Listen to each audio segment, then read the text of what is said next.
Bueno, Empieza de cero. bárbaro, excelente. Bueno, primero, perdón por toda la desprolijidad. Vamos a hablar sobre el principio físico del ultrasonido.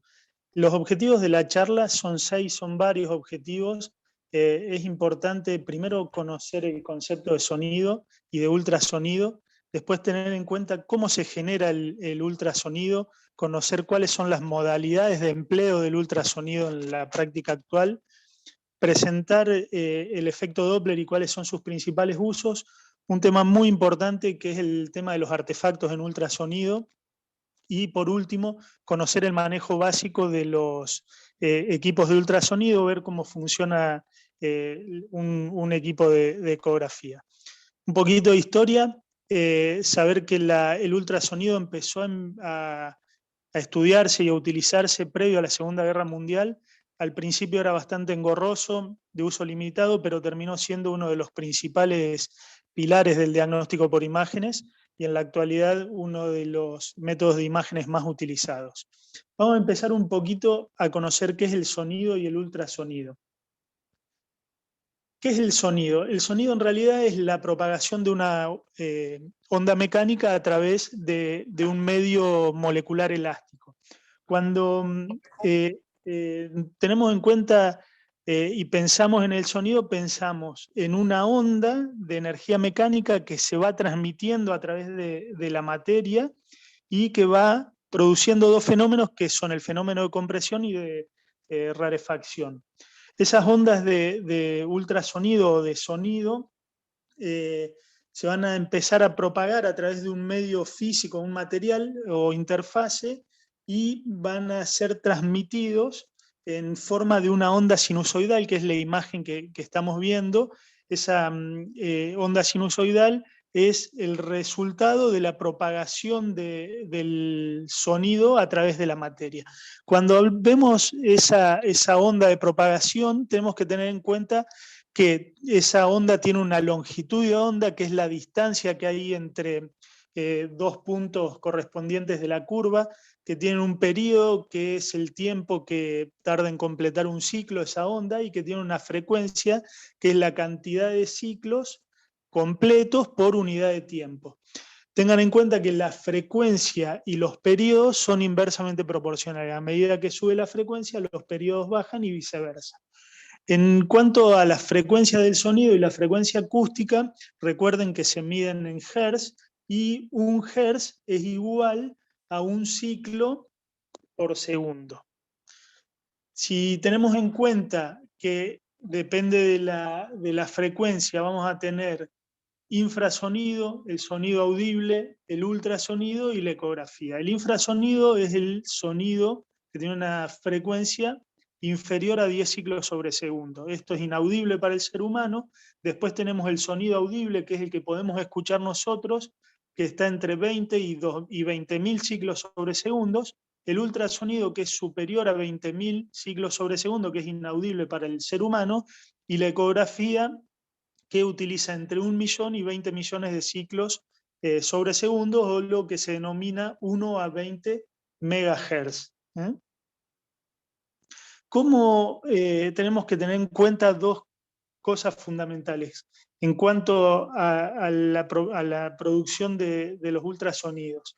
Primero, tener en claro el concepto de efecto piezoeléctrico, que es la propiedad que tienen los cristales, en este caso del cuarzo, de desarrollar un potencial eléctrico y a través de sus facetas ser sometido a un estrés mecánico y generar una compresión o una descompresión. Y el efecto piezoeléctrico invertido es la deformidad que se produce en ese cristal por compresión o elongación cuando se le aplica un campo eléctrico. Estas dos son el efecto piezoeléctrico y el efecto piezoeléctrico invertido, son los dos principales productores del fenómeno del ultrasonido. Ahí en un esquema hay alguien que está hablando, si pueden apagar el micrófono. El efecto piezoeléctrico acá queda representado, y el efecto piezoeléctrico invertido. Entonces, cuando hablamos de generación del ultrasonido, tenemos que tener en cuenta dónde se genera, que es en el transductor, a través de qué efectos, que son el efecto piezoeléctrico y el efecto piezoeléctrico invertido. En cuanto, una cosa muy importante es cómo se propaga el sonido en los diferentes tejidos. Generalmente la propagación se produce en una sola dirección, que son ondas longitudinales, y esas ondas longitudinales dependen de las propiedades físicas que tenga cada uno de los tejidos. Se asume que el promedio, la velocidad en tejidos blandos es de aproximadamente 1540 metros sobre segundo. Eso es el promedio, pero hay estructuras que tienen más de esa velocidad y estructuras que tienen menos, y en base a esas diferencias podemos encontrar después, por ejemplo, artefactos relacionados con la velocidad. Entonces, como para tener en cuenta, la velocidad promedio es de 1540 metros sobre segundo, que lo dan los tejidos blandos, pero la grasa, el agua y el aire tienen una velocidad menor. Por ejemplo, la grasa 1450, o el agua 1480, o el aire 300 metros sobre segundo. Siempre que el ultrasonido se propague, tenemos que tener en cuenta un concepto que es el concepto de impedancia acústica, que normalmente los aparatos de ultrasonido lo que hacen es emitir un haz de ultrasonido, y ese haz de ultrasonido se dirige en sentido longitudinal, refleja un eco, el cual va a terminar siendo detectado por el transductor y transformado en una señal eléctrica, y a partir de allí en una imagen. ¿Eh? ¿A qué se refiere cuando hablamos de la impedancia acústica, y qué tiene que ver la impedancia acústica con el ultrasonido? Siempre que el sonido se propague a través de un medio o una interfase donde refleja poco o genera muy pocos ecos, hablamos de un tejido con poca impedancia acústica, y en la imagen lo vamos a ver anecoico. Pero cuando pasa lo contrario, en tejidos de gran impedancia acústica, vamos a ver que se refleja mucho el eco, y a partir de allí vamos a tener estructuras con mayor impedancia acústica. Cuando hablamos de la génesis, y en base a lo que les decía, hablamos de corriente eléctrica que emite el transductor a través del fenómeno piezoeléctrico que está dentro del transductor. Se forman los cristales de cuarzo, se emite un haz de ultrasonido, ese haz de ultrasonido va en una dirección, depende de las interfaces o las diferentes interfaces que tiene el organismo, va a devolver un eco que va a ser de mayor o menor potencia, y a través del efecto piezoeléctrico invertido va a ser transformado en una señal débil, que va a terminar a través de un proceso matemático transformándose en una imagen de ultrasonido. En el fenómeno de la producción de la imagen del ultrasonido, una vez que el haz de ultrasonido penetra en el organismo, hay diferentes interfaces. ¿Y qué pasa con ese ultrasonido? Lo primero que va a producirse es la reflexión de ese haz de ultrasonido, y a partir de allí devolver un eco que nos va a terminar formando la imagen. Pero además de la reflexión, tenemos que tener en cuenta dos cosas más que son muy importantes, como la transmisión y la dispersión de ese haz, y un cuarto concepto que es la atenuación del haz de ultrasonido. Entonces, siempre dependiendo del tamaño de la superficie de la interfase, mientras más grande y suave sea la interfase, la reflexión de ese eco va a ser similar a la de un espejo, por ejemplo. En el organismo tenemos ciertos tipos de reflectores que se llaman reflectores especulares, como por ejemplo el diafragma, o la pared de la vejiga cuando está llena, o el endometrio, la parte interna del endometrio, que lo que hace es reflejar casi idénticamente a un espejo el haz de ultrasonido.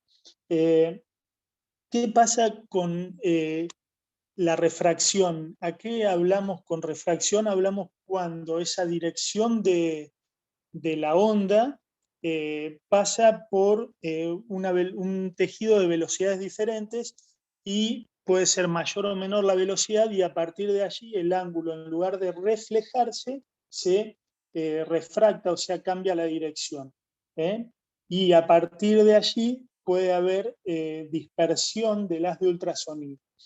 Entonces, cuando un haz de ultrasonido es emitido, pasa por las diferentes interfaces, dependiendo de las interfaces, se refleja. La transmisión del ultrasonido se produce a través de las diferentes interfaces y a veces puede ser refractado el haz de ultrasonido cuando pasa de dos interfaces de diferentes velocidades, y en esa refracción a veces se produce pérdida de energía. Entonces, en el organismo, una vez que se produce el haz de ultrasonido, dependiendo de si ese haz de ultrasonido se absorba o se refleje o refracte, va a perder o ganar energía. Entonces, a modo de resumen, hay un haz incidente generado por el efecto piezoeléctrico desde el transductor. Ese haz incidente es transmitido entre diferentes medios o interfaces. Parte es reflejada, parte es dispersada, parte es refractada. El resultado del haz reflejado, a través de un fenómeno de piezoeléctrico invertido, se termina transformando en la imagen del ultrasonido. Bueno, lo de las interfaces, hablábamos que hay diferentes tejidos, hablamos que hay diferentes velocidades de propagación. Eso ténganlo en cuenta, no todos los tejidos tienen similar capacidad de atenuación del haz de ultrasonido o de reflejar o refractar el haz de ultrasonido, por lo cual la imagen va a ser diferente. En cuanto a los transductores que tenemos, tengan en cuenta que hay diferentes tipos de transductores. Tenemos los transductores lineales, que utilizan para ver imágenes o estructuras superficiales, van de una frecuencia de 7 a 12 MHz, los endocavitarios, que tienen frecuencia más baja, entre 5 y 7, y los convexos de 3 a 5 MHz. ¿Qué hace el aparato de ultrasonido? Transforma a partir de los transductores una energía mecánica en una energía eléctrica, y a partir de allí se forma la imagen. Entonces, esa energía, el transductor cumple dos funciones principalmente. Uno, convertir una energía eléctrica en pulsos acústicos que van a ser enviados al paciente, y la otra es receptar los ecos reflejados y a partir de allí transformarlo en una señal eléctrica y en imagen. Recuerden que dentro del transductor se produce el fenómeno piezoeléctrico y piezoeléctrico invertido, y se debe fundamentalmente a la capacidad que tienen los cristales de cuarzo de transformarse. Fíjense, esta es la composición de un transductor por dentro, donde están los cristales piezoeléctricos, lentes, y en la parte principal es donde se produce el fenómeno del ultrasonido. Bien, ¿cuáles son las modalidades de empleo actual del ultrasonido? Tenemos 4 tipos de modalidades. El modo A, que lo que va a hacer, el modo A es representar el voltaje producido por el eco en forma de una deflexión vertical, y se da sobre una línea de base. Este tipo de modo se lo utiliza fundamentalmente en oftalmología para medir diferentes cámaras del globo ocular. Después, el modo M, que es un modo que se utiliza para medir estructuras en movimiento, muy utilizado en cardiología. Lo que va a representar el modo M es la amplitud del eco, y nos determina posición de estructuras que reflejan el eco y están móviles. Y la principal utilidad es en cardiología. Y el modo B, que es el modo que observamos nosotros en escala de grises, nos va a permitir diferenciar diferentes estructuras en base a la capacidad de reflexión que tiene cada una de esas estructuras o interfaces, y se denomina en tiempo real porque nos permite generar entre 15 y 60 veces por segundo las imágenes rápidamente, y nos da una impresión visual en tiempo real. Es el método que utilizamos en la actualidad. Cuando hablamos de imágenes en ultrasonido, hablamos de imágenes anecoicas, hipoecogénicas, hiperecogénicas y imágenes que generan cono de sombra acústica posterior. Las imágenes anecoicas son imágenes que atraviesan medios sin interfaces y gran parte del ultrasonido no es absorbido, como suelen ser las imágenes quísticas. Las imágenes hipocogénicas son imágenes que atraviesan medios con escasa diferenciación de impedancia. Las hiperecogénicas tienen mayor diferencia en impedancia y se las va a ver como imágenes blancas en ecografía, y las imágenes con cono de sombra acústica posterior son medios con gran diferencia de impedancia y generan la absorción completa del ultrasonido, reflejan y no se ve nada por detrás, generando una imagen negra, oscura o anecoica por detrás de la imagen. Esto se da muy frecuentemente en las imágenes que tienen calcio, como el hueso, o en los cálculos. Fíjense en este esquema, donde vemos en el número 1 esta imagen anecoica, generalmente es líquido que está dentro de la vesícula. El número 2 tenemos imágenes hipoecogénicas, como pueden ser parte del parénquima hepático. Las imágenes hiperecogénicas sería el 3, como puede ser los cálculos, y el cono de sombra acústica posterior es el efecto o el artefacto que producen los cálculos al absorber el ultrasonido y no dejar pasar el haz. Vamos a hablar un poquito de Doppler y sus principales usos. El Doppler fue denominado así por el descubrimiento de Christian Doppler, un físico austríaco, que lo que determinó es que había un aparente cambio de frecuencia en una onda cuando se producida por el movimiento relativo de la fuente respecto al observador, y él confirmó que el tono del sonido emitido por una fuente se aproxima al observador y era más agudo que si la fuente se alejaba. Normalmente la ecografía en modo B lo que hace es transmitir un pulso de ultrasonido en una energía eléctrica, la transforma en una energía sonora. Eso va por las diferentes interfaces del organismo, lo detecta el transductor y representa el eco pulsado en la imagen. Cuando normalmente el haz de ultrasonido, ejemplo, en las moléculas de sangre roja, como son los glóbulos rojos, tienen muy poca amplitud y suelen verse negros, anecoicos. En cambio, cuando el sonido es de alta frecuencia y choca con una interfase que está estacionado, el ultrasonido es reflejado y se lo ve hiperecogénico. Si esa interfase, en lugar de estar quieta, se mueve, lo que se produce es un cambio en la frecuencia del sonido, y eso termina determinando un cambio en la velocidad, que es lo que descubrió Doppler. O sea, el Doppler es el cambio en la frecuencia del sonido dependiendo de si se aleja o se acerca de la fuente. Y esta es la fórmula de Doppler, que el efecto Doppler es la diferencia de frecuencia, que es el resultado de 2 por la frecuencia de emisión, por la velocidad de la sangre, por el coseno de alfa, dividido la velocidad del ultrasonido en los tejidos. El Doppler puede ser cualitativo o cuantitativo. Y tenemos Doppler color, Doppler potencia y Doppler pulsado. El Doppler cualitativo es el Doppler color o el Doppler que nos va a permitir ver el movimiento de los glóbulos rojos dentro de los vasos, y nos permite, por ejemplo, ver la presencia de flujo en estructuras arteriales o venosas, o la presencia de flujo en lesiones nodulares, dependiendo si el flujo está intra o extranodular. En cambio, el Doppler cuantitativo nos permite valorar el Doppler espectral, que nos va a permitir conocer curvas de flujo y velocidades en base al tiempo. El Doppler color, que es la imagen que vemos ahí a la derecha, de una estructura arterial en el abdomen, nos va a mostrar el color de las partículas que están en movimiento.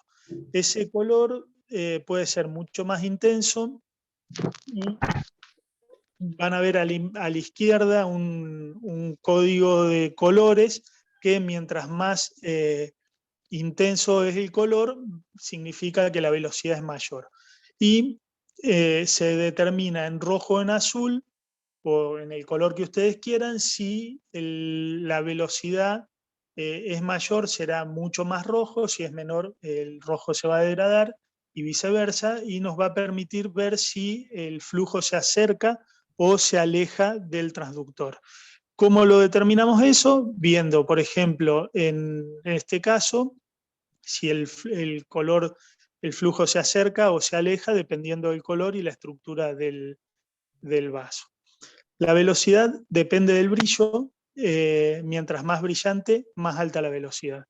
El Doppler potencia, a diferencia del Doppler color, no nos va a permitir ver aliasing, no nos va a permitir ver la intensidad del flujo, pero sí, a diferencia del Doppler color, nos permite ver con mayor precisión estructuras vasculares de pequeño calibre, no es ángulo dependiente, no muestra la dirección del flujo a diferencia del Doppler color, pero esa es la principal utilidad, tratar de determinar estructuras vasculares más pequeñas.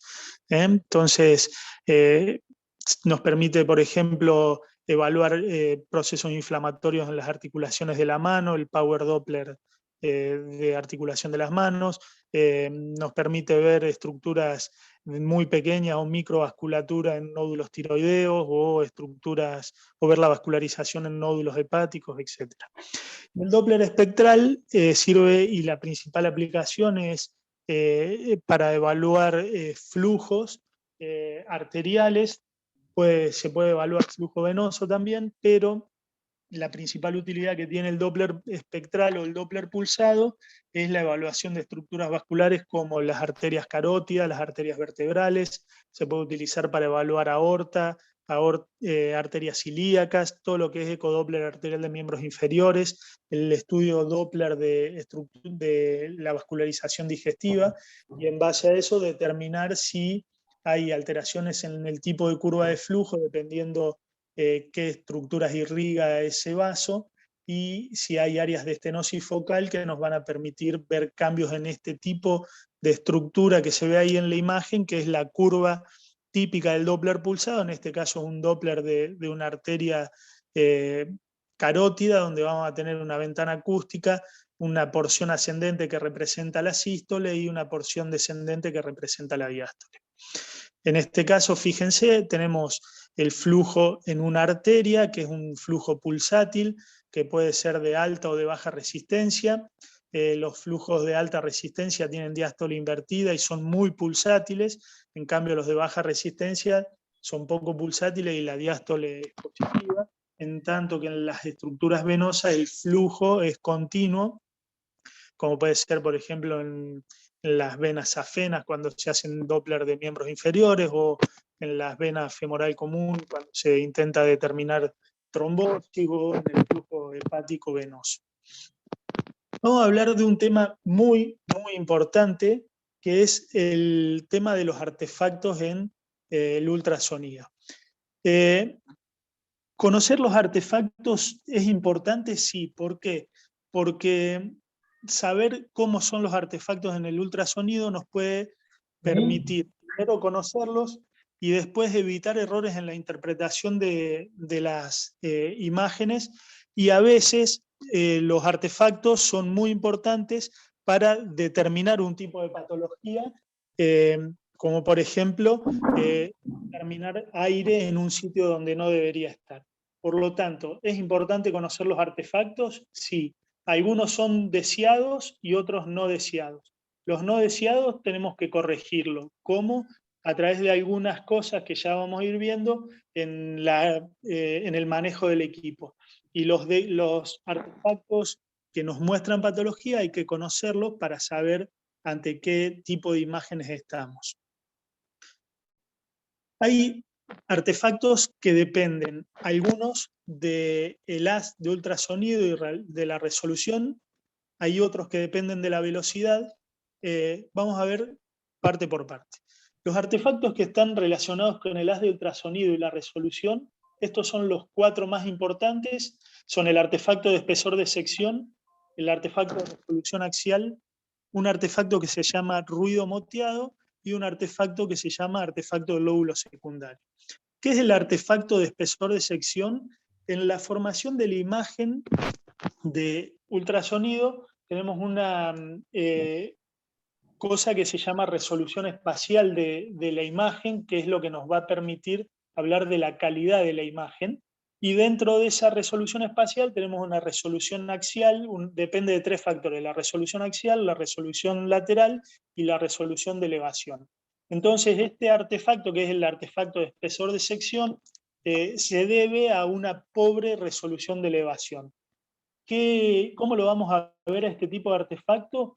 Como detritus en imágenes líquidas, y suelen verse como ecos internos en los quistes o vasos. Fíjense esa imagen de ecografía, esa es una imagen para los que todavía no empezaron a hacer eco, es una imagen de la vejiga en un corte axial, donde van a ver esa imagen que simula detritos, a donde está la flecha blanca, detritos o restos en la porción anterior dentro de la lesión.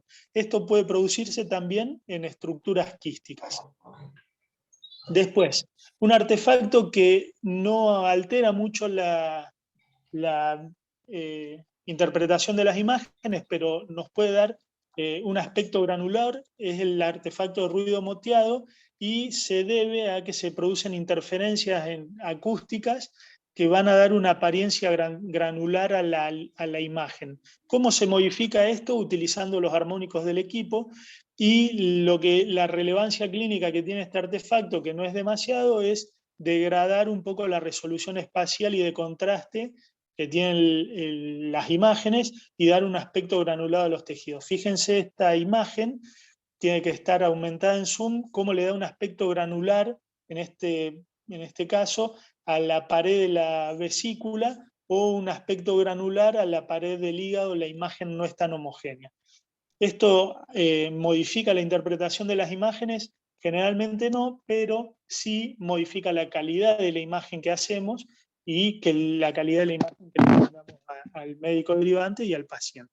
Después hay un artefacto que se llama artefacto del lóbulo secundario. Normalmente el haz primario de ultrasonido se emite, y gran parte de la energía, les diría el 99% de la energía, va a través del haz primario. Pero hay parte del haz secundario que se emite, que es el 1%, en diferentes ángulos. Y eso hace que en superficies que son muy reflectantes simule detritus como imágenes sucias dentro de estructuras líquidas. ¿Cómo podemos mejorar este tipo de artefacto?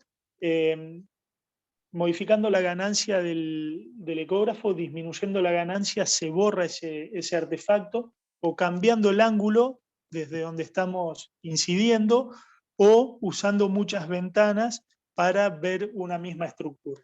Entonces, fíjense esta imagen, el 99% de la energía se transmite a través del haz principal, pero hay haces secundarios que van a terminar determinando estructuras con poca energía que generan ecos y reflejan el ultrasonido y dan este aspecto moteado de detritus dentro de estructuras quísticas o dentro de la vejiga.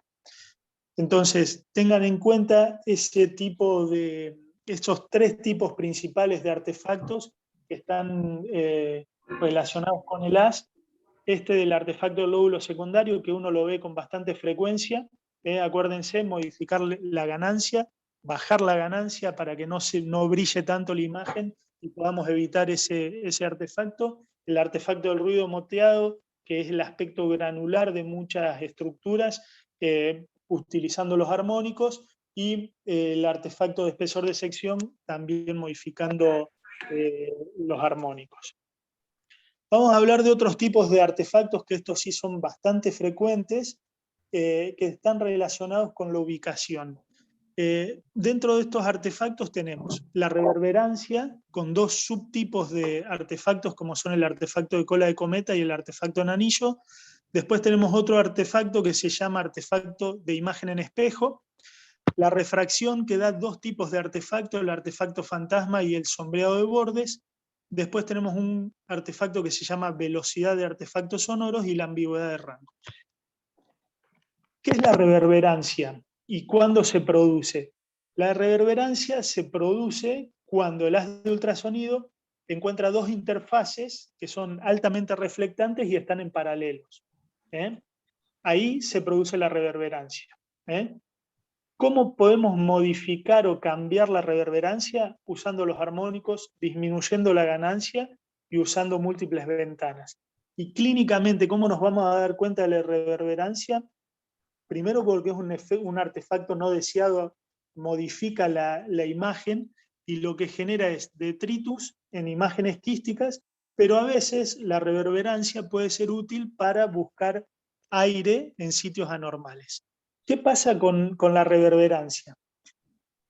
El lugar en el que el haz de ultrasonido se refleja en una sola superficie, ustedes emiten un haz de ultrasonido, se refleja en una sola superficie, y en estructuras que están en paralelo y son muy reflectantes, lo que hace es que se empiecen a generar como haces secundarios y se empiecen a reflectar, esos haces tienen cada vez menos intensidad y dan esta imagen, característica, que es la imagen de la reverberancia. Este es el artefacto de reverberancia, es un artefacto generalmente no deseado, pero a veces puede ser útil.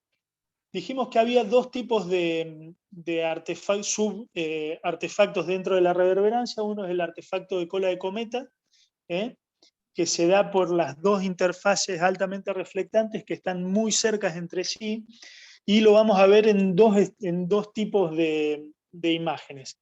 Uno es en esta imagen, que es la imagen de un quiste coloide en la glándula tiroides, donde da esa imagen hiperecogénica puntiforme con una colita de cometa, y el fundamento físico es similar al de la reverberancia. Nada más que el haz de ultrasonido cada vez va siendo más débil y hace como una cola final, empieza siendo más ancho y termina en una cola final distal.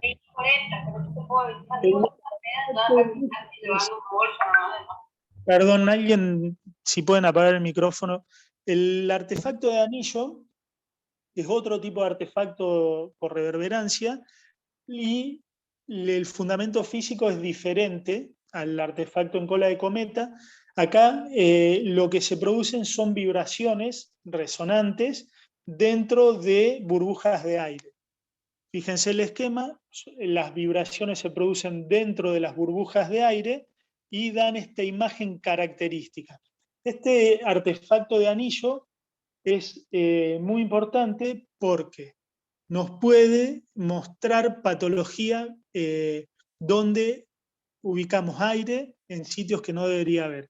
Ejemplo, si estamos viendo la vena porta y encontramos este artefacto dentro de la vena porta, hay que prestarle mucha atención porque podemos estar hablando de presencia de aire en la vena porta y un cuadro clínico importante.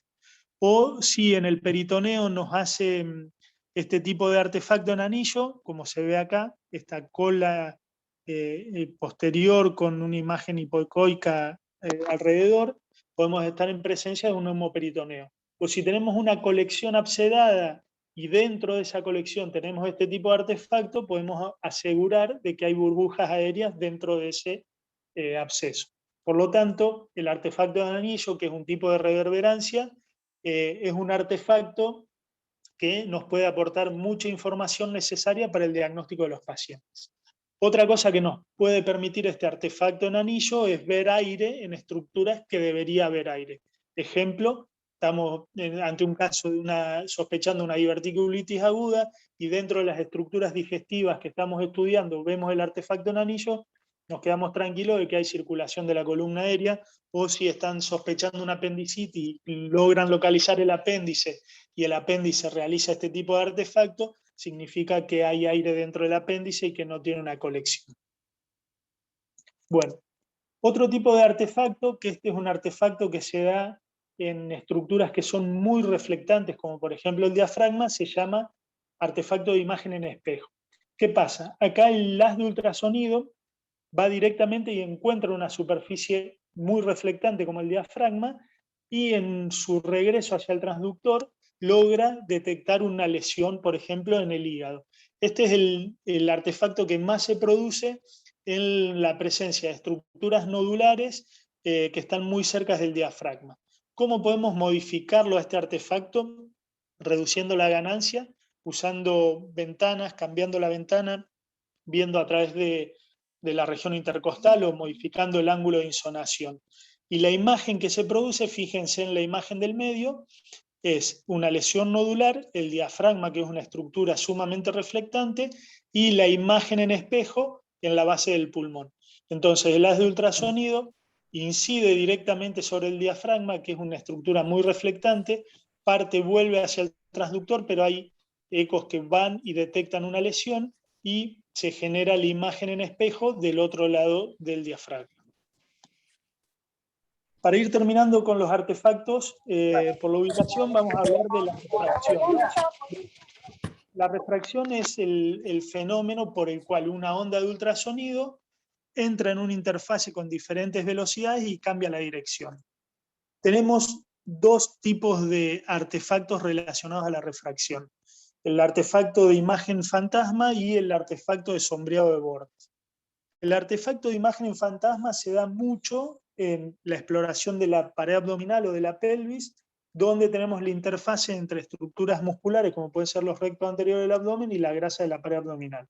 ¿Qué termina haciendo este artefacto? Duplicando estructuras. Por ejemplo, se duplica o triplica a veces la visualización de la aorta. Y el otro artefacto, que es el artefacto de sombreado de bordes, se da cuando una imagen quística tiene bordes muy marcados y genera un artefacto lateral que se llama sombreado de bordes en cada uno de los bordes de este tipo de lesiones. Fíjense la imagen de la derecha: pared abdominal, músculos rectos anteriores del abdomen, grasa del tejido celular subcutáneo. Acá vemos una duplicación de la aorta. Esto es un artefacto, hay que modificarlo cambiando el ángulo de la ventana y viendo a través de otro ángulo de otra ventana que la aorta no esté duplicada. El artefacto de sombreado de bordes: tenemos una lesión de tejidos blandos o una lesión netamente quística oblicua con bordes muy marcados.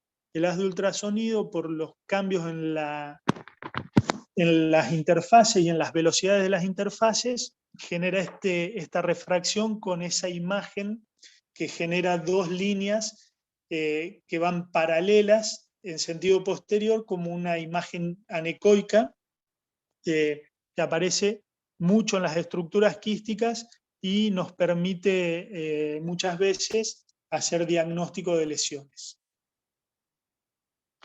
El artefacto de velocidad de los artefactos sonoros, lo que se produce es un cambio en la velocidad de dos tejidos diferentes. Por ejemplo, y uno de los ejemplos más claros es cuando ustedes están viendo el hígado y tiene una esteatosis focal muy marcada, la velocidad del ultrasonido cambia entre la grasa y el parénquima hepático, y lo que produce es este tipo de artefacto que lo que va a hacer es, al cambiar la velocidad,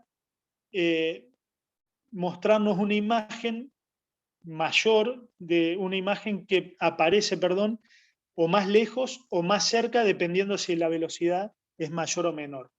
Este tipo de artefacto hay que corregirlo con el corrector de velocidades del equipo, eso lo tienen que hacer los ingenieros, y la importancia que tiene clínicamente es ubicaciones equívocas o cambios en las mediciones. ¿Qué hablamos de ubicaciones equívocas? Este ejemplo, ustedes ven la exploración del hígado, grasa focal, la velocidad cambia, es más lenta, nos muestra una imagen que está posterior. ¿Qué es esto? Es el diafragma. Entonces, viene la línea del diafragma, acá hay grasa focalizada, hace este artefacto sonoro que parte del diafragma se ubique posterior, cuando en realidad la línea debería seguir en su sitio normal y no es algo patológico. En cambio, si uno no conoce este tipo de artefacto, puede llegar a interpretar alguna alteración a dicho nivel cuando no la hay. Bien, la ambigüedad de rangos. ¿Qué es el artefacto de ambigüedad de rangos? Es cuando hay estructuras que tienen diferente profundidad y a partir de allí un segundo pulso de ultrasonido es detectado. Clínicamente, ¿cómo se lo ve? Como detritus o como líquido dentro de un quiste o de la vejiga, y se lo puede modificar modificando el foco, disminuyendo la ganancia. Y la ambigüedad de rangos es lo que detecta una imagen que está dentro de estructuras quísticas como una imagen hiperecogénica. Para terminar con los artefactos, hay dos artefactos que son importantísimos en la práctica clínica diaria, que son los artefactos de atenuación. Tenemos el realce acústico posterior y la sombra acústica posterior. ¿Qué es el realce acústico posterior? Fíjense, cuando hay estructuras que tienen aumento en la intensidad en relación a los tejidos, se va a producir por detrás baja atenuación. Es lo que pasa con las estructuras quísticas. En este caso no queremos disminuirlo, muchas veces queremos incrementarlo al artefacto para confirmar la presencia de lesiones sólidas o quísticas. Eso se puede hacer con los armónicos, y la imagen que nos va a mostrar es esta acá, la imagen de la izquierda, una lesión quística donde hay un incremento o un realce acústico posterior. Acuérdense, el artefacto de realce acústico posterior se da y es muy útil para determinar estructuras quísticas. En cambio, la sombra acústica posterior lo que hace es la absorción completa del haz de ultrasonido, y por detrás de esa interfase no se ve ninguna estructura y genera una imagen anecoica posterior negra, que es la imagen típica del cálculo en el riñón o en la vesícula biliar, que es la imagen que vemos acá. La imagen hiperecogénica, viene el haz de ultrasonido reflectado casi completamente, y por detrás se genera este cono de sombra acústica posterior. Acá tenemos una imagen en un fantoma de un cálculo donde se determina con claridad el cono de sombra acústica posterior. Para terminar, vamos a ver cómo se maneja un equipo de ecografía. Fíjense, este es un equipo General Electric, pero básicamente son todos muy parecidos. Consta de un teclado, muchas veces el teclado es táctil, una pantalla táctil que nos va a permitir ingresar al paciente, cargar sus datos, elegir el tipo de transductor, elegir el tipo de estudio que uno va a hacer, y a partir de allí venir a esta zona principal donde tenemos el Doppler color, el Doppler potencia, el Power Doppler, el modo M, tenemos para medir estructuras, tenemos el zoom, tenemos la profundidad, la ganancia, podemos modificar el foco, en este caso acá esta es la perilla del foco, y podemos duplicar la pantalla, y podemos imprimir las imágenes, podemos guardarlas, podemos frizar la imagen, podemos a través del Volustrack mover las imágenes o señalar estructuras. Entonces, siempre que ustedes hagan una ecografía, lo ideal es, primero, utilizar el foco, que nos va a permitir focalizar el haz de ultrasonido en la zona de interés que uno quiera ver. Por ejemplo, si uno quiere evaluar esta zona en una eco de partes blandas, es fundamental que el foco esté orientado a la zona que uno quiere evaluar. Después la ganancia nos va a permitir modificar la escala de colores de grises, y una imagen con mucha ganancia no es agradable a la vista, como así también cuando tiene poca ganancia, donde se ve muy oscura. La ganancia puede ser manual o digital, y se la puede ir modificando de acuerdo a la zona que uno necesite evaluar con mayor interés. Por ejemplo, se puede incrementar la ganancia focalmente o disminuirla focalmente. En cuanto a la profundidad, es importante porque la profundidad nos va a permitir focalizar en la zona de interés. Uno tiene el foco y la profundidad acorde y nos va a permitir entender la imagen. Si uno le pone mucha profundidad, le quita mucha profundidad, la imagen está muy cerca y es muy difícil de ver anatómicamente las estructuras. Si uno le da mucha profundidad, hay muchos ecos que se pierden y la zona de interés es de pequeño tamaño, y lo ideal es la imagen del medio donde podemos focalizar la profundidad a la zona de interés. El zoom que nos permite ver con mayor tamaño estructuras que uno quiera reconocer o destacar en la adquisición de las imágenes. Y para terminar, un concepto breve sobre elastografía, que es un método que se está empezando a utilizar mucho en la actualidad. La elastografía es el resultado de la compresión y relajación de los tejidos. Los tejidos blandos suelen comprimirse con facilidad, en cambio los tejidos duros son más difíciles de comprimir, y la elastografía nos permite, en base a esto, determinar si una lesión es blanda o dura y, por ejemplo, en un nódulo tiroideo, mientras más duros sean las lesiones, orientarnos más hacia la posibilidad de que la lesión es maligna, o mientras más blandos sean, orientarnos hacia el diagnóstico de un nódulo benigno.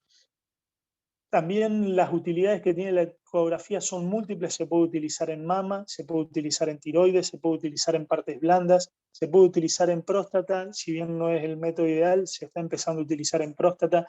En hígado tiene una función muy importante, ya que ha disminuido mucho con el uso de la elastografía y ver la rigidez de la glándula hepática, las punciones para hacer diagnóstico de hepatopatía crónica. Hay dos tipos de modalidades en la práctica clínica, que son el strain y el shear wave, que una es la elastografía estática y la otra es la elastografía dinámica. El strain, a través del módulo de Young, lo que se hace es evaluar una relación que hay entre la compresión y que se genera con una fuerza mecánica y la deformación que esa compresión produce en el tejido.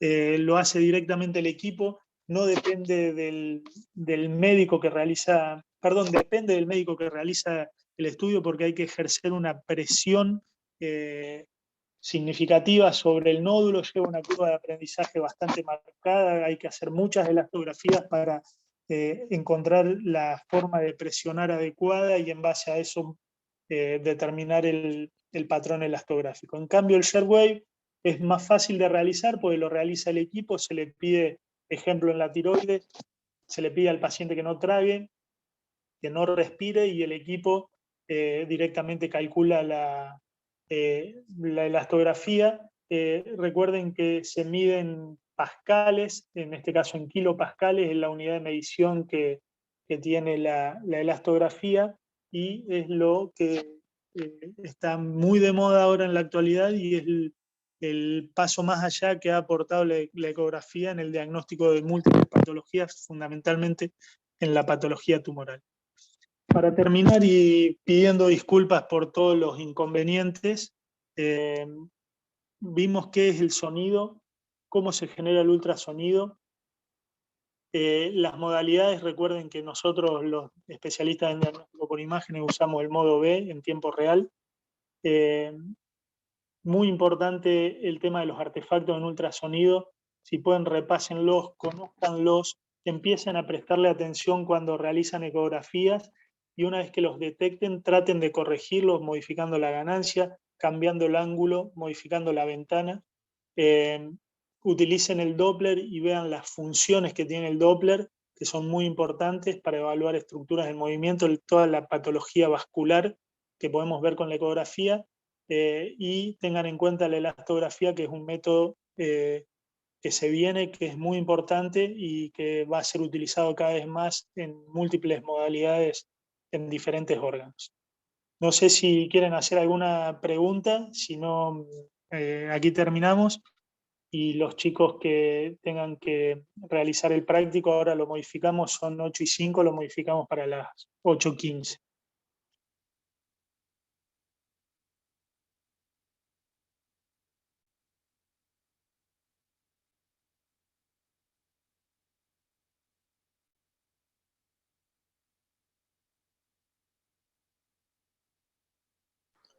Gracias, Diego. Gracias, Bárbaro, Diego. chicos. Damos entonces por concluida la actividad esta teórica de principio físico del ultrasonido.